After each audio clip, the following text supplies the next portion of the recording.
call me sweetheart. In my dreams, you are near. Tenderly you caress and plead love divine. You long to return to this As a member of the Preston Historical Society, I'd like to welcome you to our Veterans Day program. We'd like to thank the Preston Congregational Church for allowing us to hold our program here. They had flowers, they helped us with the microphones. I'd also like to thank Jen Calcasola for all her work in helping to put the program together. We're here for a twofold purpose. One, to honor the veterans from our town and the United States and to share an informal discussion of life during the 30s and 40s in and around Preston. Before we begin, we'd like to stand and pledge allegiance, please.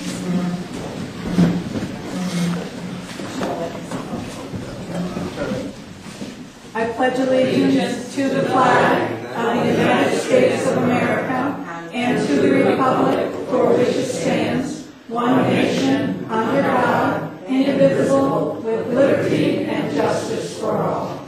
Thank you. Yeah. Just to give you a little history of veterans. Over there to anybody to look at. That shows all pictures of all the whole eastern coast here. Of damage Yeah, and things yeah. like that. I remember it vividly. I just got home from school, and to the south it was dark in the sky and black. And I wondered what that was. Well, about 2 hours later I found out. But what happened by the trading post, my father, on account of building 165, which occurred in 32 or 33, my father built a new house, which still was there in front of the trading post by the road. But my father and I lived across the street, and as it got windy, I'd gotten out of school and I went across the street because people lived there who rented it, and I knew that was sturdy, and I suppose I was concerned, obviously. And I stayed with them throughout the hurricane, and, you know, it didn't harm the house any because it was newly built. But you looked out the window and my father had chicken coops there. He still had the chickens and chicken coops. And these were little one-story long chicken coops, and you'd see the chicken coop go like this, and woof, it'd be gone. And that happened to 3 of the long coops he had there.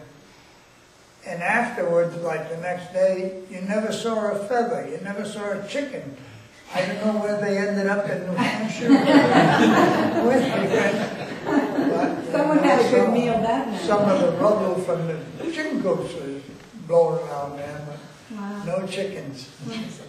I had during that storm there, I just come home from high school, and my mother said, you go down and get your brothers and sister. Right now, I get cramps in my fingers. Well, here's a paper for you. You've got a lovely granddaughter. She'll do it for you. I'm very slow at that. Yeah. Well, we're recording it now, so we've got part of it anyway. I'd like to ask Ernie. I know Ernie Abrahamson came to our house, and he was telling my husband and I all about Johnston Island out in the Pacific. Do you want to share a few of those stories? We thought they were pretty interesting.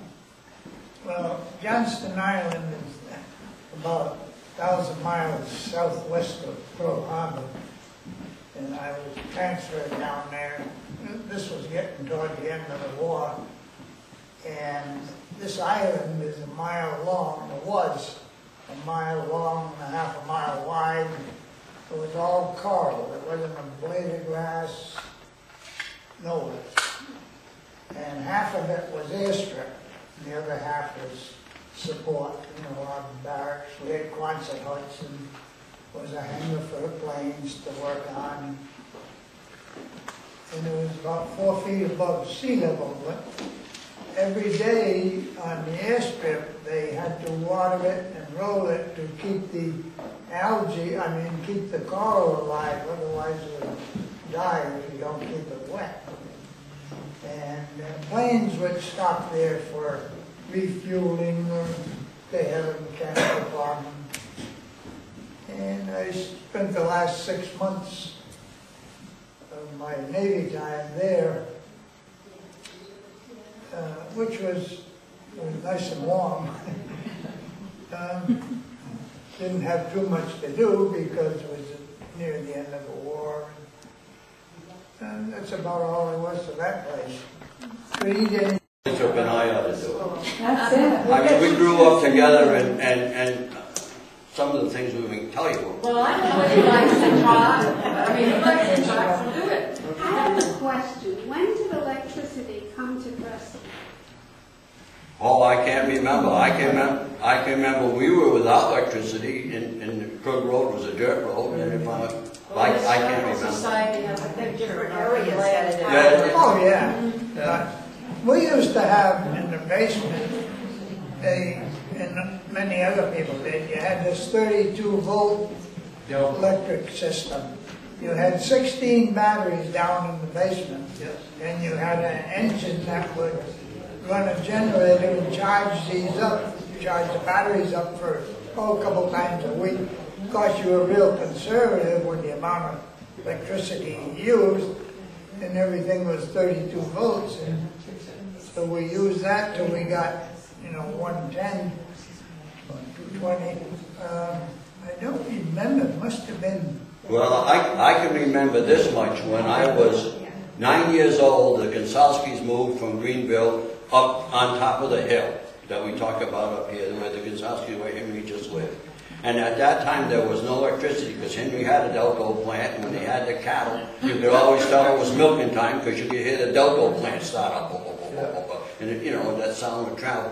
So electricity, it took a long time, and I can't remember how many years it took before electricity finally got to the top of the hill.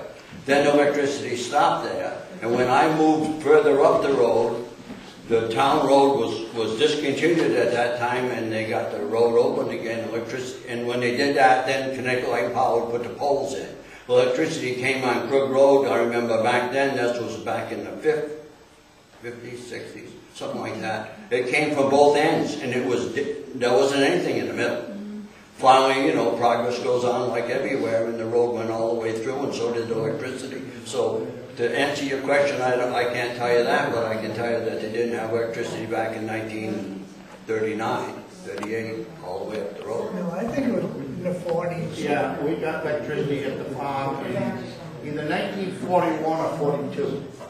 And whenever you had a thunderstorm, you had transformers outside your house, the lightning house. We used to sit in our house and watch the lightning hit that transformer. You'd be out of here. It was just a power line. I just getting back to World War II.